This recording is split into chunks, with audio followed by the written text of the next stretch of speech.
요한계시록 22장 12절 13절 말씀입니다. 보아라, 내가 곧 가겠다. 나는 각 사람에게 그 행위대로 갚아주려고 상을 가지고 간다. 나는 알파며 오메가, 곧 처음이며 마지막이요 시작이며 끝이다. 지금 제가 요한계시록에 대해서 말씀을 드리고 있는데, 첫 번째 설교에서는 요한계시록은 주님의 재림과 또 그 재림과 연관되어서 일어났던 일, 일어나고 있는 일, 앞으로 일어날 일들을 이야기하는 성경이다라고 말씀을 드렸고요. 저번 주는 아니고 그 전주에는 뭐 얘기했죠? 제가 기억나세요? 한 주를 건너뛰어서 뭐에 대해서 말씀드렸죠? 요한계시록에 대해서 말씀드렸는데, 오늘 거 말고 저번 주 안 했던 거 다시 할까요? 다 까먹으셨으니까. 축제를 옮기신다. 예수께서 내가 가서 내 촛대를 그 자리에서 옮기겠다라고 말씀을 하셨어요. 그래서 교회의 본질이 무엇인지를 말씀드렸습니다. 요한계시록 이걸 말해주니까 교회는 그 자리는 땅이죠, 이 땅. 그 자리에 주께서 교회라는 촛대를 놓아주시면 거기가 지역교회가 된다고 말씀드렸어요. 그래서 본질적인 교회를 주께서 옮기시면 그 자리는 교회가 아니라 그냥 땅일 뿐이다라는 말씀을 드렸죠. 그래서 교회는 건물이 아니고 부동산이 아니고 어떤 한 지역에 근거 놓으면 거기가 교회가 되는 것이 아니고, 회개하지 아니하면, 참된 믿음의 고백을 하지 아니하면 옮겨버리신 됐으니까 반대로 참된 믿음의 고백을 하는 성도들이 모여 주께 예배하는 거기가 교회다라는 것이죠. 오늘은 이제 세 번째 말씀을 드리는데요, 요한계시록의 그 해석법에 대한 말씀을 드리려고 해요. 요한계시록을 잘못 해석하기 때문에 요한계시록이 이단들의 전유물이 되어버렸어요. 그리고 요한계시록을 사기치는 사람들, 그러니까 요한계시록을 통해서 돈을 긁어 모으거나 아니면 어떤 세력을 규합하거나 또는 자기를 높이며 세우려는, 사실 다 사기꾼이죠. 이런 사람들이 함부로 막 써먹었거든요, 요한계시록을. 그 이유는 이 요한계시록에 대한 해석의 방법이 정확하지 않기 때문이에요. 그래서 여러분들이 이렇게 요한계시록을 스스로 읽으셔야 되는데, 제 설교를 들으시려고만 하시면 안 됩니다. 제가 1장 1절부터 한 절 한 절 다 설명해 드릴 건 아니기 때문에, 요한계시록은 여러분이 읽으시면 돼요. 그냥 개혁개정으로 읽으셔도 되고, 좀 더 쉽게 번역되어 있는 새번역 성경으로 읽으셔도 되고, 읽으시면 돼요. 근데 읽으실 때 읽으면서 이해하시도록 제가 필요한 것들을 지금 설교 시간에 말씀을 드리는 거거든요. 그래서 오늘은 요한계시록은 도대체 어떻게 해석해야 되는가, 그 방법에 대한 말씀을 드리려고 합니다.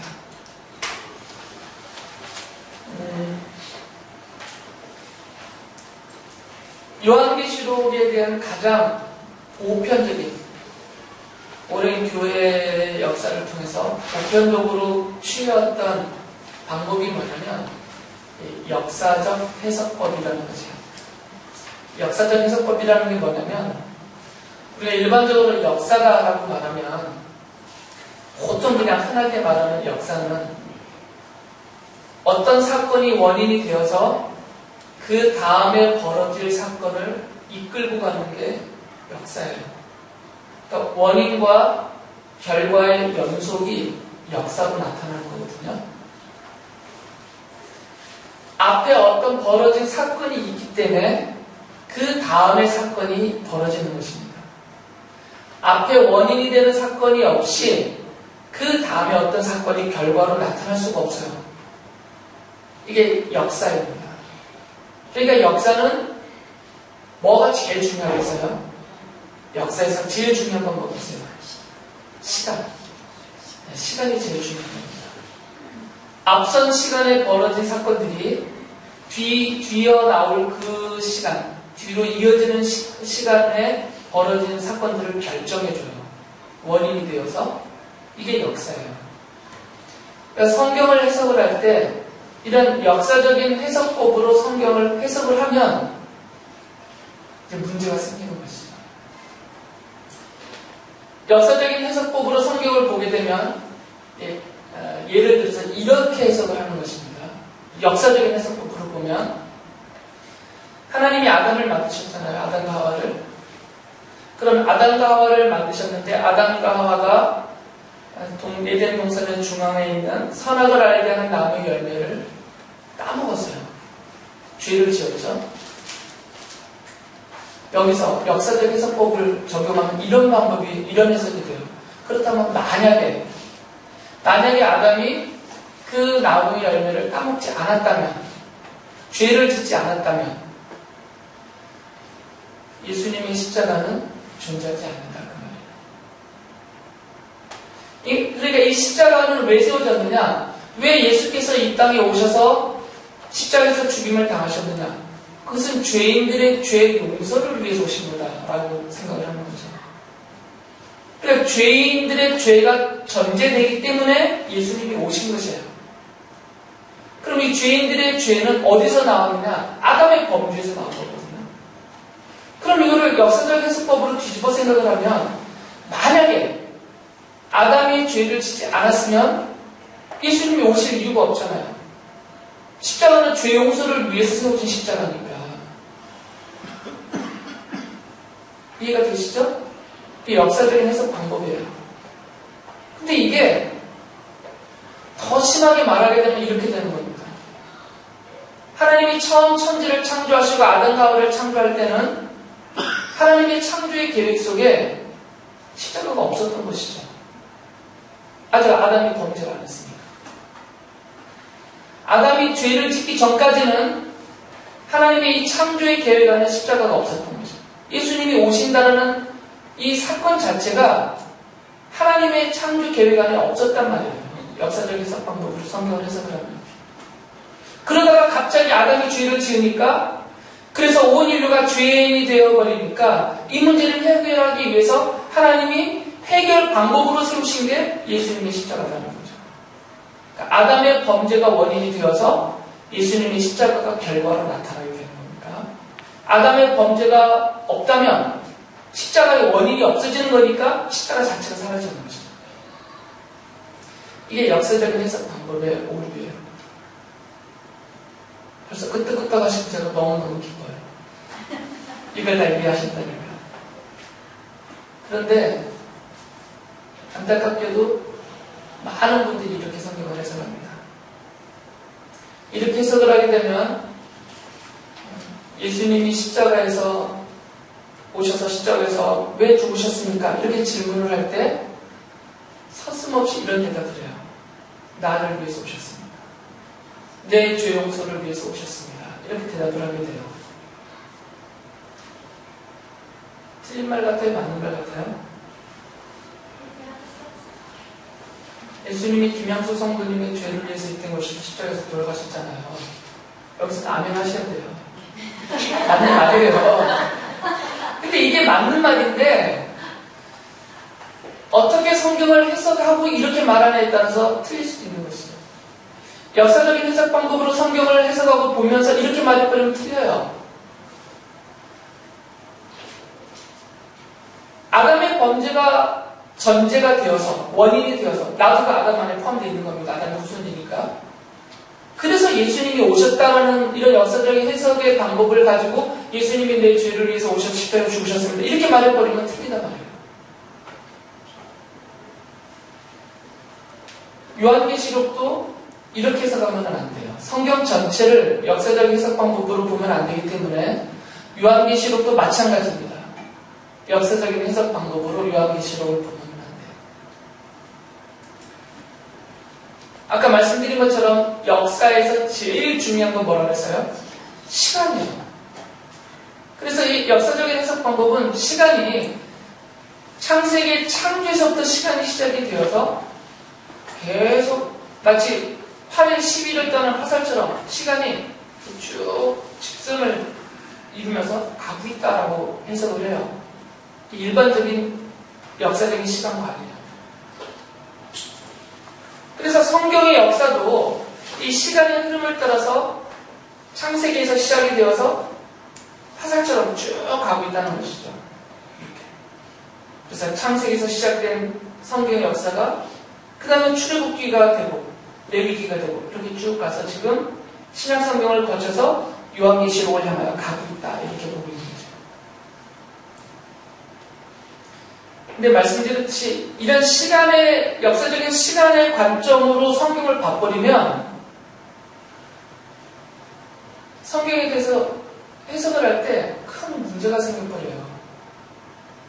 이런 시간관념으로 성경을 봐버리면 그러면 하나님이 천지를 창조하실 때 요한계시록에 대해서는 모르셨냐는 것이죠.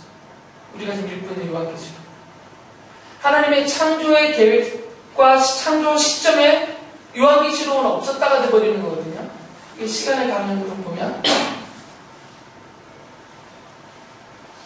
머리가 아파요?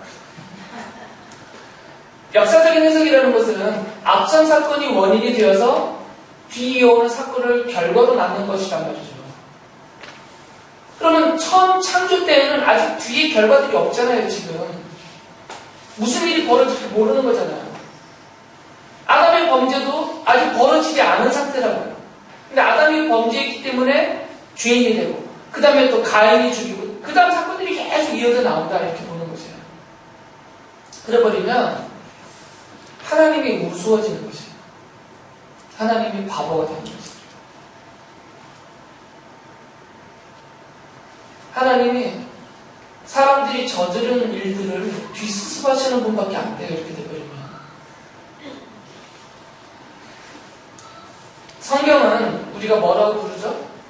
성경은 배우셨잖아요. 계시다라고 하잖아요. 계시. 두 글자로. 성경은 계시다라고 우리가 말합니다. 제가 계시가 무엇인지는 설명을 해드렸어요. 기억을 더듬으셔야 돼요. 제가 애써서 주머니에 있는 것까지 빼어 보여드리면서 알려드렸어요. 계시라는 것은 알려지지 않은 것. 그러나 이미 존재하는 거죠. 이미 결정되어졌고 이미 존재하는 것이지만 우리에게는 알려지지 않은 것을 드러내어 밝히 보여 알려주는 것. 이것을 계시라고 말씀을 드렸습니다. 성경이 계시란 얘기는 창세기부터 요한계시록까지 이 모든 기록이 계시인데 이것은 원래부터 정해져 있었던 거예요. 원래부터 그렇게 되도록 되어져 있는 그 일인데 우리가 모르기 때문에 우리에게 드러내어 보여 밝히 알려주셨다 그 말이에요. 그게 성경이라는 것이고 성경 안에 기록되어 있는 내용들이에요. 그럼 성경이 계시라면 이것은 이미 정해진 일들이에요. 이미 계획된 일이고 이미 존재하는 일들이란 말이죠. 우리 인간의 시간의 역사에서는 아직 미래로 남아있는 그 사건들조차도 이 모든 성경 안에 포함되는 모든 것을 창조부터 종말까지 모든 것을 정하고 이루시는 하나님 안에서는 이미 다 정해진 것이고 존재되는 것이고 발생되어진 사건들이라는 거죠. 하나님 안에. 하나님이 그것을 우리에게 알려주신 것이 성경이라는 거죠. 그러니까 성경의 내용들은 가봐야 아는, 될지 안 될지 모르는 막연한 미래가 아니라 이미 하나님이 태초부터, 창조 때부터 이미 다 하나님이 계획해 놓으셨고 그것을 신학적인 용어로 작정하셨다 해요. 하나님이 작정해 놓으셨고 또 하나님의 전지전능하신 그 능력으로 이 작정하신 것이 이루어지게 만드는 것을 섭리하신다고 하는데 작정과 섭리를 통하여서 다 완성해 가시는 것이 성경의 역사이고 계시다. 이 연장선에서 요한계시록을 보시면 됩니다. 그래서 성경은 하나의 계시예요. 하나의. 이걸 오해하셔서 이상하게 해석하시는 분들이 많았어요. 성경을 여러 개의 계시가 함께 묶어져 있는, 편집되어지고 엮어져 있는 그런 것처럼 보신 분들이 있어요. 그런데 성경은 하나의 계시란 말이죠. 창세기부터 요한계시록까지가. 하나님의 하나의 작정 안에 이것이 다 들어가 있어요. 그러니까 하나의 계시란 말이에요. 창세기에서 말하는 것이나 요한계시록이 말하는 것이나 중간에 역사서든 복음서든 서신서든 어떤 성경 66권 어떤 성경이 말하든 간에 이것들은 하나의 계시라고 한 덩어리예요. 한 가지를 말하는 하나의 계시란 말이죠. 그러니까 당연히 요한계시록도 이런 성경이 전체가 하나의 계시라는 틀 안에서 이것을 봐야 되는 것입니다.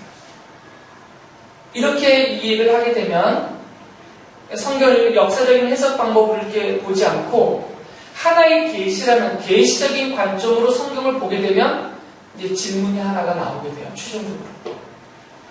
계시라는 것은 하나님이 우리에게 드러내어 밝히 보여 알려주는 것이라고 했으면 그럼 뭘 알려주시냐니 뭘. 이것을 줄이면 하나님이 이 성경 안에 담아주신 계시의 목적이 뭐냐 이것입니다. 뭘 계시하시려 하셨냐? 이 질문이 나오게 되어 있어요. 이 질문에 대한 답을 찾으려고 성경을 보셔야 됩니다.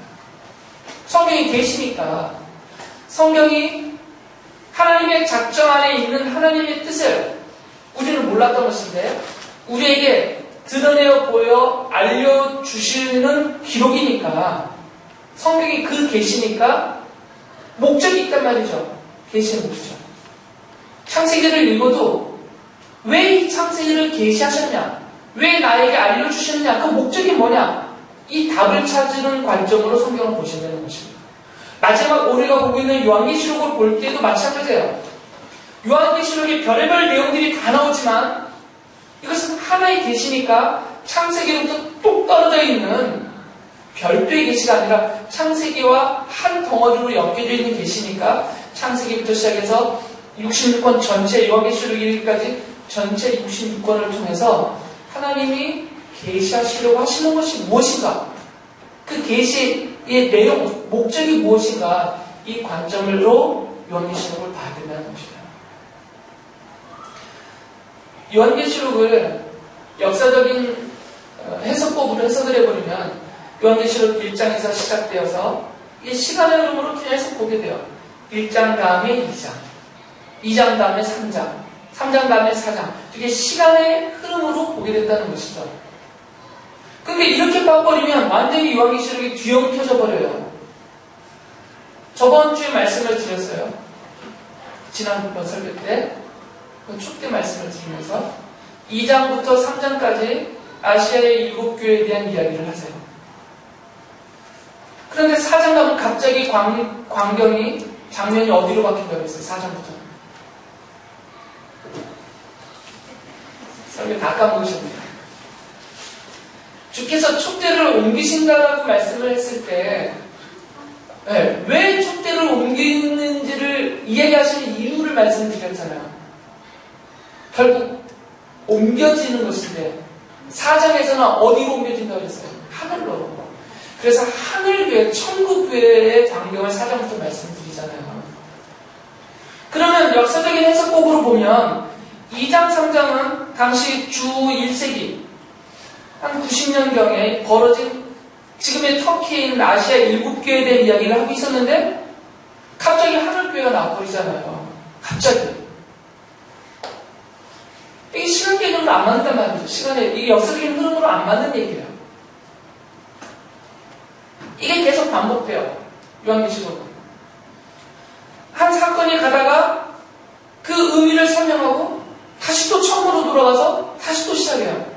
또 쭉 가다가 또 그 의미를 설명하고 다시 또 처음으로 돌아가요. 이게 계속 반복이 돼요. 서너 번. 그러니까 1장부터 22장까지 시간의 흐름 따라 쭉 써나간 게 아니란 말이죠. 역사서라고 표현되는 성경들이 있습니다. 구약 성경에 보면 사무엘서, 열왕기서, 또 역대기서 이런 것들은 우리가 보통 역사서라고 말해요. 신약으로 오면 사도행전 같은 게 역사서예요. 왜 그 성경들은 역사서라고 부르냐면 기록 자체가 시간의 흐름을 따라 기록해놨어요. 사무엘서는 사무엘의 등장부터 시작해서 사울이 나오고 다윗이 나오고 솔로몬으로 넘어가면서 열왕기시록으로 넘어가면서 계속 나와요. 신약 성경의 사도행전도 마찬가지예요. 예수님이 승천하신 이후에 이제 성령이 임하시고 교회가 세워지면서 어떻게 교회가 쭉 주님의 말씀대로 1장 8절의 말씀대로 땅끝까지 전파되어 가는가 시간의 배열을 따라서 쭉 사건을 기록해 놓은 것이거든요. 그래서 이런 것들은 역사서라고 불러요. 그런데 요한계시록은 역사서라고 부르지 않습니다. 여러분 역사적인 시간의 흐름에 따라 기록해 놓은 것이 아니기 때문에 그래서 특별히 계시록이라고 말씀하고 있어요. 계시적인 의미가 강하다 말이에요. 그러니까 요한계시록을 읽을 때 이랬으니까 그 다음 사건 이렇게 보시면 나중에 가면 뒤죽박죽 될 거예요. 사건들이. 예를 들면 제가 다음 주에 여러분이 궁금해하시는 그 재앙에 대한 설교를 할 건데 요한계시록을 보면 재앙이 세 단계로 나와요. 7인재앙, 7나팔재앙, 7대접재앙 이렇게 나오거든요. 근데 이것을 역사적인 해석법으로 보면 먼저 7인재앙이 있어요. 첫째 인이 떼지고 둘째 인이 떼지고 쭉 해서 7째 인이 떼질 때 7나팔재앙이 시작돼요.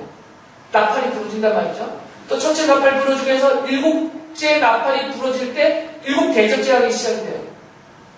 이렇게 보면 이걸 역사적인 해석법으로 보면 7재앙 끝에 그러니까 7인재앙 끝에 7나팔이 재앙이 시작되고 7나팔재앙 다음이 끝나니까 7대접재앙이 시작되고 이렇게 해석을 해버리게 된다는 것이죠. 근데 사실 그 내용은 그게 아니거든요. 같은 것이에요. 7인재앙, 7나팔재앙, 7대접재앙 다 같은 내용이에요. 근데 이것은 성격상 벌어질 것이다라는 예고와 또 약속과 그리고 이제 벌어지는 사건을 가리키는 거죠. 계획, 약속, 사건. 내용은 같은 것이거든요. 그러니까 시간적인 배역이 아니란 말이죠. 요한계시록은. 또 하나 예를 들면 천년왕국 들어보셨어요? 요한계시록 20장에 보면 천년왕국이 나오거든요.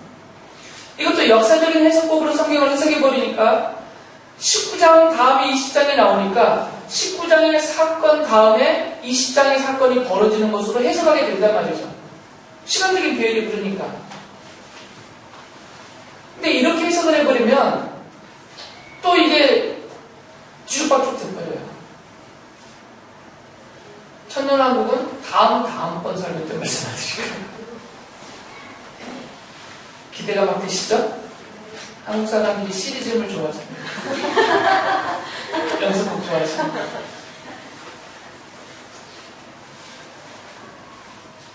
이제 다시 정리를 하면 성경은 두 글자로 뭐라고 그랬어요? 하나님의 계시. 그러니까 당연히 요한계시록도 뭐겠어요? 계시라는 거죠. 계시는 역사적인 해석법으로 해석하면 절대 안 됩니다. 계시 자체는 역사적인 그런 내용을 다루는 사건이 아니기 때문에. 요한계시록은 아예 요한계시록 전체가 계시다라고 밝혔어요. 1장 1절에서. 1장 1절에 뭐라고 써있었어요? 무슨 태초에야 창세기고 요한계시록 1장 1절. 이것은 뭐예요? 요한계시록이죠. 이것은 이 기록들은 요한계시록 이 기록들은 뭐라고요? 예수 그리스도의 계시랍니다. 그러니까 요한계시록은 1장부터 22장까지가 예수 그리스도의 계시란 말이에요. 그러니까 이게 예수 그리스도의 계시라는 이 보는 안경을 던져버리고 중간중간에 것만 쏙 빼내서 7년 대환란이 있을 것이다. 환란 때는 우리가 어떻게 된다. 이런 설교 끝. 이건 맞지 않다. 예수님이 계신데 예수님이 요한계시록을 통해서 무엇을 계시하려는지 그 계시의 의미와 핵심을 빼버리고 천년왕국이 있을 것이다. 천년왕국은 지상 낙원으로 벌어진다.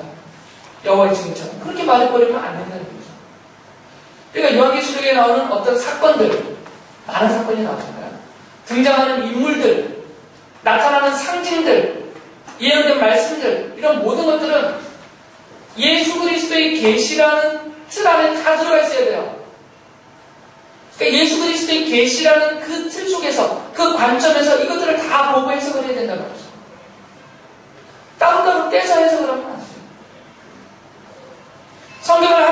계시록이기 때문에 전체적으로 성경이 말하는 그 계시의 목적을 찾아내서 그 계시의 목적은 제가 계속 반복해서 드리는 말씀이에요. 최종적인 목적이 뭐냐? 그게 요한계시록에서 나타납니다. 천상교회에서 나타납니다. 그 계시의 최종적인 목적이 요한계시록에서 밝혀지는데 그것은 하늘 보좌에 앉아 계신 하나님과 우리 주 예수 그리스도께서 피 흘려 사신 주의 자녀들 백성들로부터 영원한 찬양을 받으시는 장면이 요한계시록의 결론이에요. 이게 계시의 최종적인 목적입니다. 그 광경이 별거 아닌 것 같아 보이죠? 정말 별거 아닌 것 같은 거예요. 지루해 보이고. 아니 영원토록 하나님 앞에 예배 드리는 게 뭐가 좋을까? 우리 1시간 예배 드리는 거 되게 힘들어하는데 1시간 1년이 아니라 영원토록 끔찍할 것 같지 않아요? 지루할 것 같지 않고? 우리가 이해할 수 없는 광경입니다. 그러나 분명한 것은 그게 계시의 최종적인 목적이에요. 하나님과 어린 양이신 예수 그리스도께서 택하신 백성들, 피 흘려 사신 그 백성들로부터 영원히 찬양받으시고 경배와 높임을 받으시는 것. 이것이 이 성경 계시 전체의 최종적인 목적입니다.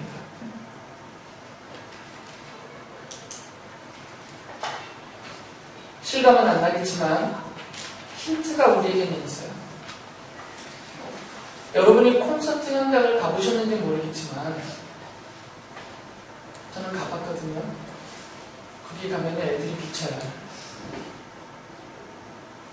정신을 잃습니다. 너무 좋아서. 너무 좋아서. 그냥 그 자리에 있는 그 자체가 좋은 거죠. 끝내려고 그러면 난리가 나요. 벌써 끝나냐고. 3시간 공연했는데. 그래서 또 앵콜하고. 우리가 클래식에 정통하지가 않고 별로 이렇게 취향이 맞지 않기 때문에 오케스트라 연주가 되거나 배우들이 뮤지컬 배우들이 나오거나 아니면 성악가들이 나와서 연주를 하고 노래를 하면 우리는 그냥 끝나면 박수 땡이란 말이죠. 근데 그 현장에 있는 사람들은 다 기립해서 다시 부를 때까지 계속 박수 친단 말이죠. 돈 아까워서가 아니라 정말 좋아서. 좋으면 그 사람들이 거기서 하는 일이 뭐가 있어요? 거기서 땅을 팠어요, 농사를 졌어요, 공장을 졌어요. 그냥 앉아서 듣고 박수치고 같이 반응하는 것밖에 없어요. 그 현장에서. 근데 너무 좋아 그게. 끝나는 게 싫어요. 좀 힌트가 돼요? 우리가 천국에서 하나님 앞에 영원한 찬양과 예배와 경배를 드리는 그 자리가 결코 지루하지 않을 것입니다. 빨리 끝내고 싶지 않으실 거예요. 거기서 시계 보는 일 없을 거예요. 영원히 지속되기를 정말 간절히 사모하고 소망할 겁니다. 아직은 우리가 그만큼 주님을 좋아하지 않기 때문에 지루할 것이다라는 상상을 하는 거죠. 지금은 다 감이 떨어지셨겠지만 여러분들이 예전에 데이트하던 시절에 헤어지고 싶으셨어요? 헤어지고 싶어 했으면 사랑한 게 아니죠. 집 앞에 바래다주면 다시 정거장까지 바래다주고 다시 또 거기서 집에 데려다주면 또 정거장까지 따라 나오고 이게 사랑하는 거 아니에요? 안 해본 사람은 지금이라도 다시 하세요. 이게 사랑하는 거 아니에요? 헤어지기 싫어하는 거, 같이 있고 싶어하는 거. 하나님과 우리 주 예수 그리스도께서 단지 우리들로부터 박수 받고 싶어서, 그냥 높임을 받고 싶어서, 찬양을 받고 싶어서 이것을 계시의 최종적인 목적으로 세우셨겠냐고요.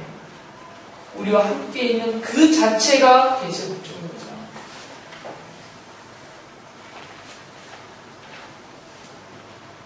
저번에 설교 시간에 말씀을 드렸어요. 예수 그리스도의 계시라는 것은 이중적이다고요. 예수 그리스도께서 하신 계시다. 예수께서 알려주시는 계시다. 그리고 예수 그리스도에 대한 계시다. 라고 말씀드렸어요. 그러니까 요한계시록은 예수님이 우리에게 직접 알려주신 계시예요. 그리고 예수님 당신 스스로에 대해서 말씀하신 계시예요.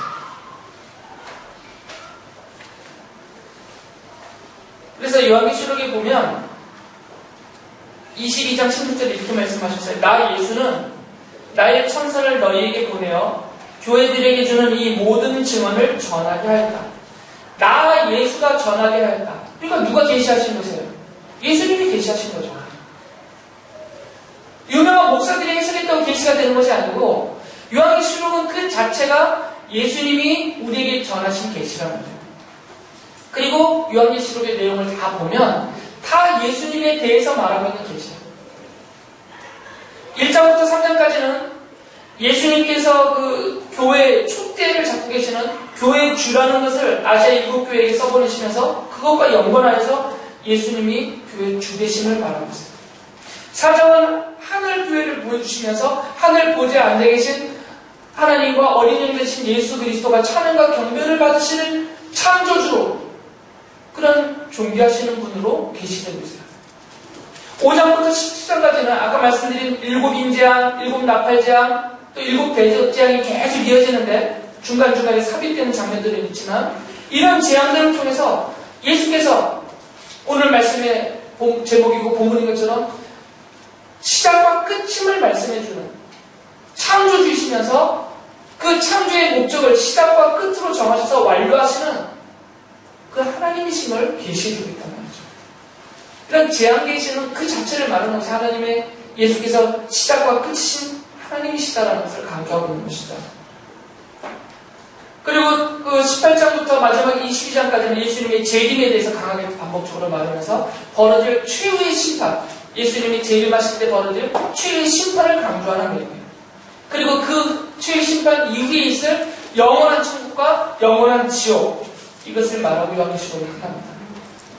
그러니까 요한계시록의 내용은 그렇게 우리가 도저히 읽어서는 이해할 수 없는 누군가가 정말 신명하게 해석을 해줘야만 알아들을 수 있는 그런 말씀이 아니고 한마디로 예수님에 대해서 말하고 있는 성경이라는 것이죠. 예수님의 계시입니다. 중간중간에 삽입되어 있는 내용들은 다 이것을 연결시켜주고 그 의미와 계시의 뜻을 설명해주는 내용이에요. 그래서 거기 보면 중간에 삽입되는 내용들은 예수님이 이 땅에 오시는 사건을 말해요. 그 여자가 아이를 낳고 하는 그런 내용들이 나오거든요. 그리고 또 십자가에서 죽으시고 부활하시고 승천하시는 사건을 다루고 있고, 그리고 주께서 교회를 보호하시고 인도하시는 그런 내용들이 중간중간에 삽입되는 구절들로 들어가 있어요. 이게 요한계시록 전체가 예수께 대해서 계시하는 그런 내용이고 구조입니다. 구약 성경에도 보면 계시록과 비슷한 성경이 있어요. 다니엘서인데 다니엘서 7장부터 12장까지는 마지막 때 벌어질 일들에 대한 계시예요. 그런데 장차 벌어질 일들을 하나님께서 다니엘에게 쭉 알려주시고 나서 뭐라고 말씀하셨냐면 다니엘서 12장 4절에 보면 그러나 너 다니엘아 너는 마지막 때까지 이 말씀을 은밀히 간직하고 이 책을 봉하여 두어라. 많은 사람이 이러한 지식을 얻으려고 왔다 갔다 할 것이다 라고 말씀하셨어요. 계시의 말씀을 주셨는데 그것을 사람들한테 말하지 말라 이거죠. 그것을 은밀하게 간직하고 봉해버리라 이것이다. 봉한다는 거 아시죠? 이게 왕명을 내릴 때 왕이 왕명을 쓰고 어명을 쓰고 그것을 둘둘둘 마른 다음에 이것을 딱 묶고 이걸 봉한단 말이에요. 아무나 못 열어요. 이것은 이 봉해놓은 이는 그래서 여기 계시록에 나오는 7인 재앙은 그 봉할 때 거기에 찍는 도장을 말이에요. 그러니까 이거는 아무나 못 돼요. 여러분이 그 구약시대 영화나 로마시대 영화를 보면 이렇게 써서 줄줄 말아놓고 여기다 무슨 액체 같은 거를 부어서 거기다 여기 인장이 있거든요. 자신을 상징하는 인장을 도장을 꼭 찍어서 이것을 붙여버리면 이제 이거는 누구만 뗄 수 있냐면 이 봉함인을 뗄 권위와 권리를 가진 사람만 열 수 있어요. 아무나 못 열어요. 열면 죽는 거예요. 황제가 싫었으니까. 바로 그 인을 말하는 것이거든요. 그 봉한다는 거죠. 그래서 하나님이 다니엘에게 이것을 봉해버리라고 했어요. 하나님이 봉한 것이죠. 기껏 말씀을 주셔놓고 그것을 봉해버리셨어요. 아무나 못 읽도록. 그 이유를 다니엘서 12장 10절에서 이렇게 그 이유를 알려주세요. 많은 사람이 깨끗해질 것이다. 그러나 악한 사람들은 이해하지 못하고 계속 악해질 것이다. 지혜 있는 사람들만이 이해할 것이다. 라고 말씀하셨어요. 그러니까 이 하나님이 다니엘에게 주신 이 계시를 아무나 이해 못한단 말이에요. 악한 사람들은 그냥 이해 못하고 계속 악한 채로 머물 것이지만 지혜 있는 사람, 이 지혜 있는 사람들이 누구냐면 하나님이 택하신 백성들. 하나님이 택하고 그들에게 믿음을 주시고 자녀와 백성으로 삼으시고 그들에게 하늘의 지혜를 주신 그 사람들입니다. 이 사람들은 이해한다 그 말이죠. 그런데 요한에게도 똑같이 계시의 말씀을 주셨는데 이번에는 요한계시록에서 다르게 말씀하셨어요. 22장 10절을 보면 또 그가 나에게 말하였습니다. 때가 가까이 왔으니 이 책에 적힌 예언의 말씀을 봉인하지 말아라고 그러셨어요. 같은 계시의 말씀이거든요. 다니엘에게 주신 그 계시의 말씀도 장차 마지막 때까지 벌어질, 세상에서 벌어질 그 일들에 대한 계시예요. 최후로 여기 요한계시록에서 그것이 반복되거든요. 한때, 두때, 세때 반 이런 것들이 다 다니엘에서 나오는 내용이에요. 같은 내용이에요. 근데 다니엘 때는 봉해버렸고 지금 요한에게 계시의 말씀을 주실 때는 봉하지 말고 펼쳐버리라고 하셨단 말이죠. 왜 차이가 날까요? 좀 전에 읽어드린 성경 말씀에 답이 있는데 때가 가까웠습니다. 요한이 계시를 받을 때는 다니엘서에서 말했던 그 마지막 때란 말이죠. 마지막 때가 되면 지혜 있는 사람은 이해할 것이다라고 말씀하셨어요. 지금 요한에게 주신 계시가 바로 그 다니엘에서 말씀하셨던 마지막 때고요. 바로 교회 시대란 말이죠. 성령이 오셔서 죄를 알게 하시고 진리를 알게 해주시는 바로 그때요. 그래서 여러분들은 성령의 표현대로 하면 지혜 있는 사람인 것입니다. 성령님이 여러분을 깨닫게 하십니다. 그래서 우리들은 이제는 이 요한계시록을 보면서 안다 이것이에요. 믿음이 있습니다. 하나님이 지혜를 주셨습니다. 성령님이 우리에게 진리를 알도록 깨우쳐 주시고 계시니까 요한계시록을 읽으면서 우리는 깨달을 수 있다는 것입니다. 22장 11절에서 요한계시록은 이렇게 말씀하셨어요. 다니엘서 말한 것과 똑같아요. 이제는 불의를 행하는 자는 그대로 불의를 행하고 더러운 자는 그대로 더러운 채로 있어라. 의로운 사람은 그대로 의를 행하고 거룩한 사람은 그대로 거룩한 채로 있어라. 내 마음대로 자리를 바꿀 수 있는 것이 아니다 그 말이에요. 하나님이 택하시고 거룩한 백성 삼으신 사람과 하나님이 버리시고 유기하셨다는 거죠. 내버려 두신 그 사람들이 스스로 자기들의 능력과 선택으로 자리를 맞바꿀 수 없다는 말이죠.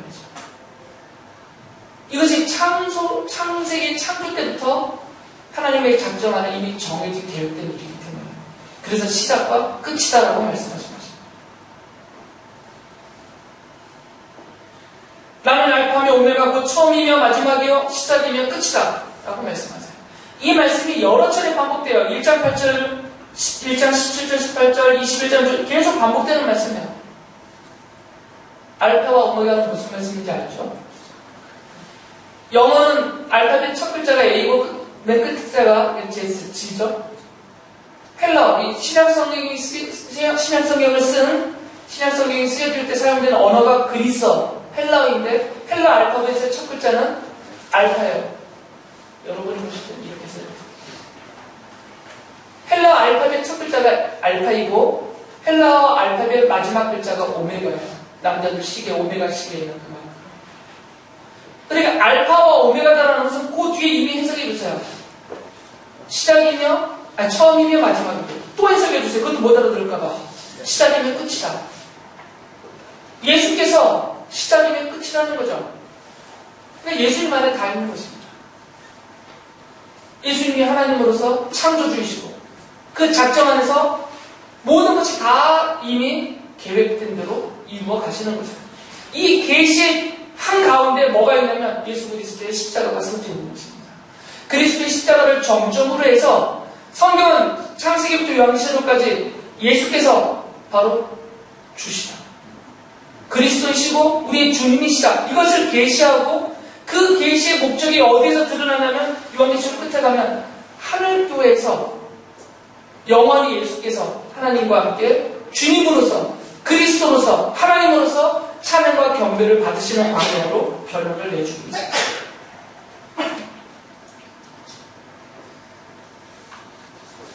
이것이 우리에게 무슨 의미가 있을까요?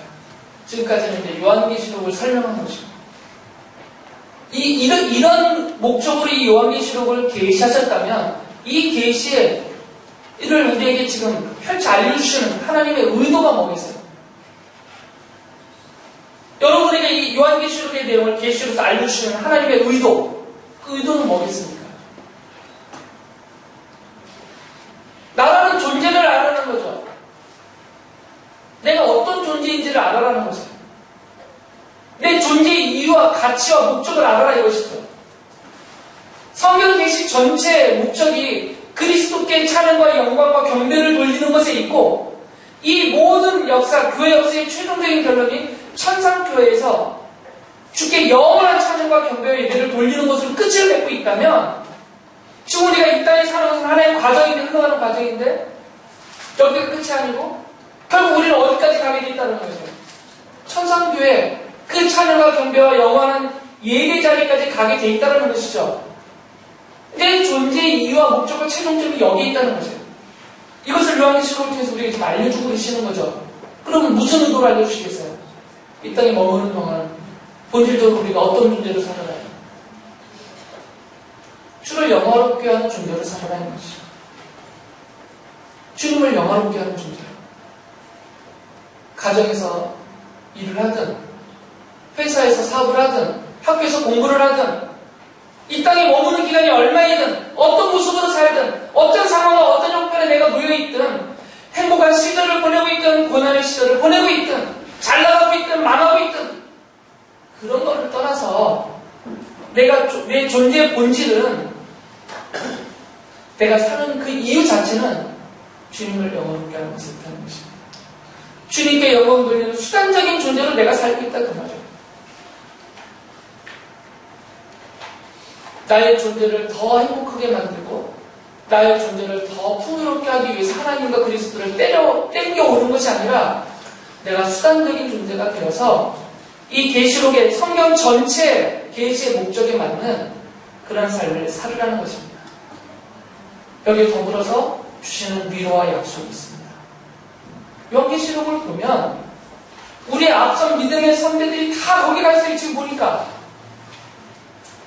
그 찬양의 자리에 누가 가 있냐면 그리스도의 십자가의 복음 때문에 다 와 있다라고 했어요. 거기 와 있는 사람들. 간단하게 말하면 믿음으로 살다가 죽은 성도들은 다 거기 가 있는 모습을 보여주는 것이겠죠. 그러니까 이 땅에서 믿음으로 사는 우리들은 다 천상의 예배 자리에 다 앉게 된다는 것이죠. 주의 보좌에서. 이건 약속이에요. 이미 앞서가신 분들은 이미 다 가 계시고 나도 갈 것이고 내 믿음의 후예들도 다 가게 될 것이라는 얘기죠. 근데 내가 가는 게 아니죠. 주께서 우리의 주 되신 그리스도께서 약속하신 거란 말이죠. 내가 그 자리에 너를 놓겠다. 그리고 너와 함께 영원한 그 예배를 즐기겠다. 이게 주의 약속이란 말이에요. 그러면 우리는 분명히 느낄 수가 있습니다. 이 약속을 믿을 수 있다면 주의 손이 나를 잡고 계십니다. 그래서 요한계시록에 보면 환난, 대박해의 기간이 나와요. 7교회에 주신 말씀 중에도 나오고. 그런데 그 박해를 말씀하실 때 꼭 반드시 하신 말씀이 뭐냐면 그러나 이기는 자는 계속해요. 누가 이기는 자가 있어요? 주께서 이기게 하는 자가 이기는 자죠. 주님이 이길 수 있도록 잡고 계신다는 그 말이에요. 여러분이 고난의 시절을 보낼 때도 주께서 잡고 계세요. 눈물 쏟는 그 시절에도 주께서 여러분을 잡고 계십니다. 어디까지 잡고, 저번에 설교 때도 말씀드렸듯이 어디까지 잡고 가시냐면 천상교회 그 영광된 예배의 찬양의 그 자리에 놓을 때까지 잡고 가시는 거예요. 절대 놓치지 않습니다. 이 믿음이 우리에게 힘이 되는 것입니다. 그래서 믿음으로 이길 수 있다는 것입니다. 여러분이 이 계시록의 약속의 말씀을 믿음으로 받아들이고 그래서 더욱더 주님을 의지하고 신뢰하고 당장 내 삶에 벌어지는 그런 일들 때문에 너무 흔들리지 말고, 인간이기 때문에 흔들리지 않을 수는 없지만 그것 때문에 너무 흔들려서 낮아빠질 정도로 내지지 말고 어떤 상황이 되든 하늘에 눈을 주시고 하늘 영원한 그 보좌를 바라보면서 주님을 의지하면서 승리해 나가는 분들 되시기 바랍니다.